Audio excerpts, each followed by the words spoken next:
ওকে। আসসালামু আলাইকুম রহমতুল্লাহ বারাকাতু। আজকে একটা টেস্টার নিয়ে আসছি। এটা হচ্ছে জিনার ডায়োড টেস্টার। আপনারা যারা ইলেকট্রনিক্স কাজ করেন, অনেককে দেখা যায় অনেক জিনারগুলো পুরাতন হয়ে যায়, কারণ এদের নাম্বারগুলো বোঝা যায় না বা বুঝতে গেলে অনেক কষ্ট হয়। সেক্ষেত্রে আমার এই টেস্টারের মাধ্যমে আপনারা অতি সহজে এটা কত বলে জিনার আপনারা এগুলা বের করতে পারবেন। দেখেন, আমি এটা ফার্স্টে কারেন্টের প্লাগ লাগিয়ে নিলাম।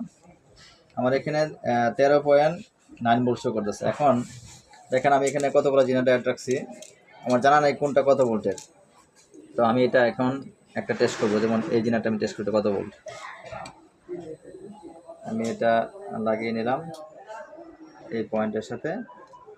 দেখেন, এটা 5.1। এই জেনারেটর, এটা জেনারেটর আছে আমার 5.1। তো এটা গেলো 5.1। আমি অন্য একটা জেনারেটর নিচ্ছি।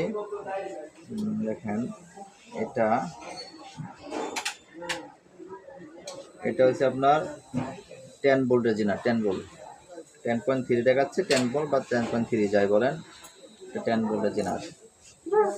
তারপরে আপনার আমি আরেকটা জিনার নিচ্ছি।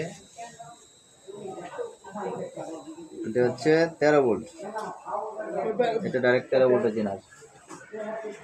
আমার এই জিনার টেস্টার দ্বারা সর্বোচ্চ 13 ভোল্ট পর্যন্ত মাপা যাবে, এর উপরে বোঝা যাবে না। এর উপরে করতে গেলে আমার ভিতরে একটু কাজ করতে হবে।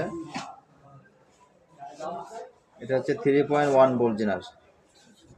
3.1 ভোল্ট।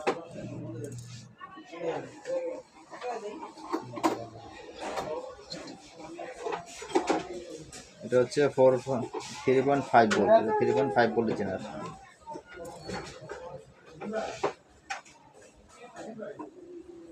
এটা 4.3 ভোল্ট। এটা 4. এইভাবে আপনারা সকল ধরনের জেনারেটর টেস্ট করতে পারবেন।